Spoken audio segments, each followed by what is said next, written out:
আমাদের নিয়ত যদি আল্লাহকে খুশি করার জন্য হয়, এটা আল্লাহ কবুল করবেনই, এটা কেউ আটকাইতে পারবে না। এজন্য নিয়ত হবে একমাত্র আল্লাহকে খুশি করার জন্য। নাসাই শরীফের বর্ণনা 1787 নম্বর হাদিস, 1787। এই হাদিসের বর্ণনাকারী আবু দারদা রাদিয়াল্লাহু তাআলা আনহু, রাসূল আকরাম সাল্লাল্লাহু আলাইহি সাল্লাম বলেন, মান আতা ফিরাশা ওয়া নাওয়া আইয়াকুমা ইউসাল্লি মিনাল লাইল। আজকে রাতে আমরা যারা বিছানায় যাব, নবীজি সাল্লাল্লাহু আলাইহি সাল্লাম বলেন, রাতের বেলা বিছানায় গেলা, যাওয়ার পর তুমি নিয়ত করলা যে আমি রাতে উঠে তাহাজ্জুদের নামাজ পড়ব। ঘটনাচক্রে ফাগলাবাত আইনা, চোখের কাছে লোকটা পরাজয় বরণ করছে, মানে তার চোখ তারে উঠতে দেয় নেই। রাতে নিয়ত করছে উনি তাহাজ্জুদ পড়বে, ওই বেচারা এমন ঘুম ঘুমাইছে যেমন আমি যদি একবার ঘুমাই উঠার মনে করেন খুব কষ্টকর হয়ে যায়। এটা কথার কথা আপনাদেরকে বললাম। তো এই লোক ঘুমাইছে তাহাজ্জুদের নিয়তে, এখন আর উঠতে পারে না, ঘুমায় গেছে। ফাগলাবাত আইনা, হঠাৎ ফজরের আজান দিছে। ফজরের সময় উঠার পর ওনার মনে পড়ছে, না আমি না নিয়ত করছিলাম তাহাজ্জুদ পড়ব। তো তার মানে উনি নিয়ত করছে তাহাজ্জুদ পড়বে, কিন্তু উঠতে পারে নাই। নবীজি বলেন, কুতিবা লাহু মা নাওয়া। এই লোকটার নিয়ত পরিষ্কার পরিশুদ্ধ হওয়ার কারণে তাহাজ্জুদের সওয়াব আল্লাহ তাকে দিয়ে দিবেন। এখন উনি যে উনি ঘুমাইলো কেন? নবীজি বলেন, কানা নাউমুহু সাদাকাতান আলাইহি মিনাল্লাহি আযজা ওয়া জাল। তার এই ঘুমটা আল্লাহর পক্ষ থেকে সদকা হয়ে যায়। এই ব্যক্তির আল্লাহ ঘুম পাড়াইছে, যে আমি আল্লাহ তোমাকে ঘুম পাড়াইছি, এতক্ষণ তুমি ওঠার কথা ছিল, আমি তোমাকে ঘুম পাড়িয়ে রাখছি। তাহলে তাহাজ্জুদের নিয়ত করার পর ফজরের আগে যেই ব্যক্তিরা তাহাজ্জুদের সময় উঠতে পারে নাই, ওই লোকটা সমস্ত একদম পরিপূর্ণ নিয়ত করছে তাহাজ্জুদ পড়বে। আপনারা কিন্তু আবার আন্দাজি নিয়ত করেন না, বাস্তবিক নিয়ত করতে হবে। তো নিয়ত করার পর লোকটা উঠতে পারে নাই, তখন ওই ব্যক্তির ঘুমটা আল্লাহর পক্ষ থেকে সদকা, নিয়তের কারণে তাহাজ্জুদের সদকা। তো আমি বুঝাইতে চাইলাম, নিয়ত পরিশুদ্ধ হওয়ার কারণে আল্লাহ আমাদেরকে অবশ্যই এটার প্রতিদান, ওটার ফলাফল আল্লাহ আমাদেরকে দান করে দেয়। 4 নম্বর কথা, 1 নম্বর গেল রিয়ামুক্ত আমল, 2 নম্বর গেল আল্লাহকে খুশি করার জন্য আমল, 3 নম্বর গেল নিয়তটা পরিশুদ্ধ হতে হবে। 4 নম্বর কথা, এই মাদ্রাসা যে যারা কায়েম করেছি, মাদ্রাসার ছাত্র ওস্তাদ সবার উদ্দেশ্য হবে যে হ্যাঁ, এই মাদ্রাসা দিয়ে আল্লাহর কাছ থেকে প্রতিদান পাওয়ার আশায় করছি। মাদ্রাসা কার কাছ থেকে প্রতিদান? আল্লাহ। ছাত্ররা যারা পড়ে আল্লাহর কাছে সওয়াব পাবো এই আশায় পড়ি। ওস্তাদ যারা পড়ায়, হ্যাঁ আল্লাহর কাছে প্রতিদান পাবো এই আশায় পড়ি। অনেকে মনে করে কি প্রতিদান পাওয়ার আশায় আমল করা মনে ঠিক না। অনেকে আবার এটাও বলে ফেলে, আল্লাহ জান্নাত জাহান্নাম লাগবো না যদি তোমারে না পাই। মানে আরে আল্লাহরে পাইলেই তো জান্নাত পাইবেন আপনি। অনেকে বললে, আল্লাহ আমি জান্নাতে গেলে তোমারে যদি না পাই তো এই জান্নাত আমার দরকার নাই। আপনি কি পাগল নাকি? আপনি আল্লাহরে সারা জান্নাতে যাবেন? অনেকে আবেগের ঠেলায় বলে, এটাও অনেকেই বইলা ফেলে, আল্লাহ জান্নাতে গেলে যদি তোমারে না পাই এই জান্নাত চাই না। হ্যাঁ, আল্লাহ আপনারা জান্নাত দিব, আর আপনি আল্লাহ আপনার উপর খুশি না। আল্লাহ আপনার জিন্দিগিতে জান্নাত দিবে নাকি? আল্লাহ তো খুশি হয়ে জান্নাত দিবে। আপনার উপরে আল্লাহ খুশি থাকবেন আর আপনি জান্নাত পাইবেন, ফাইজলামি মার্কা কথা। এগুলো কোত্থেকে মানুষ বলে আল্লাহ জানে। আল্লাহ জান্নাতে যাবো আর তোমারে পাবো না, এই জান্নাত চাই না। আরে আল্লাহ আপনারে খুশি হয়েই তো জান্নাত দিবে, খুশি না হলে জিন্দিগিতে জান্নাত পাবেন না আপনি। এখন দেখেন, প্রতিদান পাওয়ার আশা, এইগুলো আমাদের অনেকে মারেফতের জগৎ থেকে বইলা ফেলে। আমি ভাই এই কথাগুলোর সাথে একমত। অসংখ্য গণিত দলিল আছে আমার কাছে, প্রতিদান পাওয়ার আশায় আমল করতে হবে। 1টা 2টা না, অসংখ্য। সহিহ বুখারী 41, সহিহ বুখারী 44, সহিহ বুখারী 47, সহিহ বুখারী 1295, সহিহ বুখারী 6193, 6031, 6033, সবগুলো হাদিস খুলে দেখেন। আল্লাহর কাছ থেকে প্রতিদান পাওয়ার আশায় আমল করা অবশ্যই জায়েজ আছে। এইগুলা কোত্থেকে আসে আল্লাহ পাক রব্বুল আলামিন ভালো জানেন। তো বুঝাইতে চাইলাম, আল্লাহর কাছে পাওয়ার আশায় আমল করা এটা নাকি অনেকে বইলা ফেলে আর অনেক সময়, আল্লাহ জান্নাতে গেলাম তোমারে পাইলাম না, এটা চাই না। হ্যাঁ, আপনার আল্লাহ জান্নাত দিবা আর আপনার উপর আল্লাহ খুশি না, এটা আপনি কিভাবে কল্পনা করলেন? বুখারী শরীফের 41 নম্বর হাদিস, এই হাদিসের মধ্যে রাসূল আকরাম সাল্লাল্লাহু আলাইহি সাল্লাম বলেন, ইদা আসলামাল আবদু ফাহাসুনা ইসলামুহু। কোন বান্দা যখন ইসলাম গ্রহণ করে, তার ইসলাম গ্রহণটা যদি সুন্দর হয়, ইউকাফফিরুল্লাহু আনহু কুল্লা সাইয়্যাতিন কানা জালাফাহা, তার আগের সব গুনাহ আল্লাহ মাফ করে দেন। ওয়াকানা বাদা যালিকা আল কিসাস, এরপর তার হিসাব নিকাশ শুরু হয়। আল হাসানাতু বিআশরি আমসালিহা, একটা নেক করলে 10টা সওয়াব পেয়ে যায়, 700 পর্যন্ত আল্লাহ তাকে দান করেন। ওয়াসাইয়্যাতু বিমিসলিহা, একটা গুনাহ করলে সমপরিমাণ অপরাধ তার আমলনামায় লেখা হয়। তাহলে দেখেন, এক আমল করলে 700 নেকি পাওয়া যায়, এই কথাটা নবীজি আমাদেরকে জানায় দিছে। এখন 700 নেকি পাওয়ার আশায় যদি আমল করি, এটা জায়েজ আছে না? আরে ভাই জায়েজ আছে না? নবীজি তো বললেন। আচ্ছা, বুখারী শরীফের 47 নম্বর হাদিস শুনেন, আবু হুরায়রা রাদিয়াল্লাহু তাআলা আনহু বর্ণনা, রাসূল আকরাম সাল্লাল্লাহু আলাইহি সাল্লাম বলেন,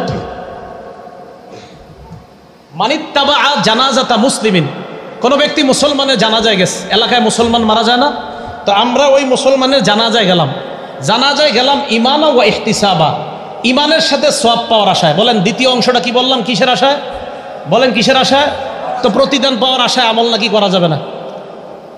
প্রতিদান পাওয়ার আশায়, এই যে 2 নম্বর অংশ, প্রতিদান পাওয়ার আশায় কোনো ব্যক্তি জানাজায় গেছে, জানাজায় যাওয়ার পর কানা মাহু, ওই ব্যক্তি লাশের সাথে ছিল, 2 আমলে শরীক ছিল, হাত্তা ইউসাল্লা আলাইহা ওয়া ইয়াফরুগা মিন দাফনিহা, ওই লাশের জানাজাও পড়ছে, লাশের সাথে তার দাফন কাজে অংশগ্রহণ করছে। নবীজি বলেন ফাইন্নাহু ইয়ারজিউ বিকিরাতাইন, এই ব্যক্তি 2 উহুদ সমপরিমাণ সওয়াব নিয়ে বাড়িতে আসে। আপনারা কি করবেন জানি না, আমি তো কোনো লাশকে যখন আমি জানাজা দিতে যাব, আমি তো এই নিয়তে যাব যে আমি যদি আজিমপুর পর্যন্ত যাই, আল্লাহ আমারে 2 উহুদ পাহাড় পরিমাণ সওয়াব দিবে, আমি এই নিয়তে যাব। আর যদি বলেন না হুজুর আমি এই নিয়তে যাব না, আপনি যাবেন না, বুখারীতে নবীজি বলছে আমি যাব। নবীজি সাল্লাল্লাহু আলাইহি সাল্লাম বললেন 2 উহুদ পাহাড় পরিমাণ সমান সওয়াব নিয়ে ব্যক্তি ফিরবে। কুল্লু কিরাতিন মিসলু উহুদ, 1 কিরাত সমান সমান একটা উহুদ পাহাড় সমপরিমাণ, 2 কিরাত সমান সমান 2 উহুদ পাহাড় সমপরিমাণ সওয়াব। নবীজি স্পষ্ট বলে দিলেন। আর কেউ যদি কোনো ব্যক্তির জানাজায় যাওয়ার পর শুধু জানাজা পড়ে চলে আসে, দাফন কাজে অংশগ্রহণ না করে, দাফন কাজে অংশগ্রহণ করলে 2 উহুদ। নবীজি বলেন দাফনে অংশগ্রহণ না করলো, যেমন মাদ্রাসার ছাত্ররা কোনো লাশের জানাজায় গেল, তো ছাত্রদের ক্লাস থাকে, ওনারা কি করে জানাজা তাড়াতাড়ি পড়ে মসজিদের থেকে মাদ্রাসায় চলে যায়, তাহলে তারা কয় আমলে শরীক হইল? 1 আমল। নবীজি বলেন ফাইন্নাহু ইয়ারজিউ বিকিরাত, সে 1 উহুদ সমপরিমাণ সওয়াব নিয়ে বাসায় প্রত্যাবর্তন করে। তাহলে 1 আমলে 1টা উহুদ পাহাড় সমপরিমাণ সওয়াব, 2 আমলে 2 উহুদ পাহাড় সমপরিমাণ সওয়াব। এগুলো বলার উদ্দেশ্য হলো আমার, বলেন এই মাদ্রাসা দিয়ে আল্লাহর কাছে সওয়াব পাওয়ার আশা করা জায়েজ আছে কিনা? তাহলে আল্লাহর জন্য আমল করা, মাদ্রাসা করলাম কাউকে দেখানোর জন্য না। 2 আল্লাহর জন্য মাদ্রাসা করলাম। 3 আল্লাহ পাক রব্বুল আলামিনের জন্য নিয়তকে পরিশুদ্ধ করলাম। 4 আল্লাহর কাছ থেকে সওয়াব পাওয়ার আশায় এই মাদ্রাসাটা করা হয়েছে।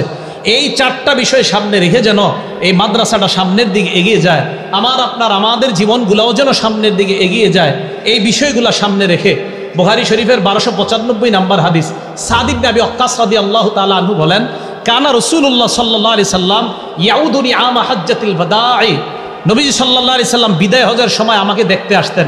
মিন ওয়াজাইন ইশতাদ্দাবি, প্রচণ্ড রোগ হয়েছিল, আমি একটা জখম হয়েছিল, এই অসুস্থতার কারণে নবী আমাকে দেখতে আসতেন।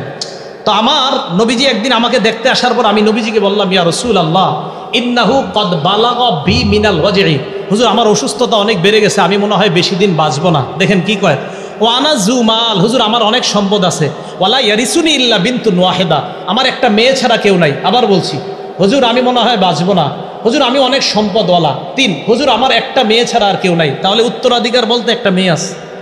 তো বললেন ইয়া রাসূলুল্লাহ আফা আতাসাদ্দাকু বিসুলুসাই মালি, আমি কি আমার সম্পদের 3 ভাগের 2 ভাগ সদকা করে দিই? নবীজি বললেন না। আমি বললাম ফাবিশাত্রি, হুজুর তাহলে আমার সম্পদ অর্ধেক সদকা করে দিই? নবীজি বললেন না। সুম্মা ক্বালা রাসূলুল্লাহ সুলুস ওয়াসুলুসু কাসীরা ওয়া কাবীর, নবীজি বললেন তুমি এক কাজ করো, 3 ভাগের 1 ভাগ সদকা করো, যদিও 3 ভাগের 1 ভাগও অনেক বেশি, নবীজি বললেন। এরপরে নবীজি বললেন ইন্নাকা আন তাজারা ওয়ারাসাতাকা আগনিয়া খায়রুম মিন আন তাজারাহুম আলাতান ইয়াতাকাফফুনান নাস, তোমার সন্তান আদি মানুষের কাছে ভিক্ষা করবে, হাত পাতবে, এই অবস্থায় তাদেরকে রেখে যাওয়ার চাইতে তাদেরকে মোটামুটি সম্পদশালী রেখে যাওয়া উত্তম। তোমার সন্তান আদি মানুষের কাছে হাত পাতবে, এই অবস্থায় তাদেরকে রেখে যাওয়ার চাইতে মোটামুটি সম্পদশালী রেখে যাওয়া এটা উত্তম। এবার দেখেন নবীজি কি বলেন, শোনো সাদ ইবনে আবি ওয়াক্কাস, ইন্নাকা লান তুনফিকা নাফাকাতান তাবতাগি বিহা ওয়াজহাল্লাহ, তুমি যেই কোনো দান করো যদি আল্লাহকে খুশি করার জন্য করো, ইল্লা উজিরতা বিহা, ওই আমলের প্রতিদান তোমাকে দেওয়া হবে। হাত্তা মা তাজআলু ফি ফি ইমরাতিক, এমনকি তোমার বিবির মুখে যেই লোকমা উঠায় দাও, বিবির মুখে লোকমা দেওয়ার সময় যদি নিয়ত করো আল্লাহ আমি তোমার কাছ থেকে এটার সওয়াব চাই, এই বিবির মুখে লোকমা উঠায় দেওয়ার সওয়াব আল্লাহ তোমাকে দান করবে। তাহলে সওয়াবের আশায় আমল করা জায়েজ আছে তো? হ্যাঁ আছে। তাহলে মারিফতি কথা বলা ভালো, কিন্তু অতিরিক্ত আবেগের ঠেলা এগুলা না বলা, সওয়াব টওয়াব কিচ্ছু চাই না, জান্নাত জাহান্নাম চাই না, এই শব্দগুলা না বলা। আরে জান্নাত চাইতে তো নবী বলছেন, জান্নাত চাইতে নবী বলছেন, সওয়াব চাইতে নবী বলছেন, 2 উহুদ পাহাড় পরিমাণ সমান সওয়াব চাইতে নবী বলেছেন, নবীজি বলেছেন বিবির মুখে লোকমা উঠাইয়া দিলে সওয়াব, তা আমি আপনি কেন সওয়াব চাবো না? তাহলে 4 কথা আবার ফিরে আসে। 1 কাউকে দেখানোর জন্য এই মাদ্রাসা হবে না, 2 আল্লাহকে খুশি করার জন্য এই মাদ্রাসা, 3 পরিশুদ্ধ নিয়তের সাথে এই মাদ্রাসা পরিচালনা হবে, 4 নাম্বার এই মাদ্রাসা পরিচালনা করতে গিয়ে উস্তাদ ছাত্র সবার মাকসাদ হবে আল্লাহর কাছ থেকে প্রতিদান পাওয়ার আশা। আল্লাহ পাক রব্বুল আলামিন আমাদের সকলকে যে কথাগুলো আমরা বললাম যে কথাগুলা শুনলাম, উলামা একরাম এখানে উপস্থিত, আমি আসলে জানতাম না ওনাদের জন্য যে চেয়ারের ব্যবস্থা করা হয় নাই, ওনাদের সামনে বসে বয়ান করাটা আমার ঠিক হয় নাই। আমার পায়ের নিচে 3টা বিষ পড়া হয়েছে, যার কারণে দীর্ঘ সময় দাঁড়িয়ে থাকতে একটু কষ্ট হয়। না হয় আমার উস্তাদ সমতুল্য এখানে যারা, তাদের সামনে এই জায়গায় বসাটা কোনো অবস্থাতে আমার সঠিক হয় নাই। আল্লাহ পাক রব্বুল আলামিন আমাদের সকলকে যে কথাগুলা বললাম শুনলাম, এই কথাগুলোর উপর যেন আমরা সবাই আমল করতে পারি, আল্লাহ তৌফিক দান করেন। আমিন। ওয়া আখিরু দাওয়ানা আনিল হামদুলিল্লাহি রাব্বিল আলামিন।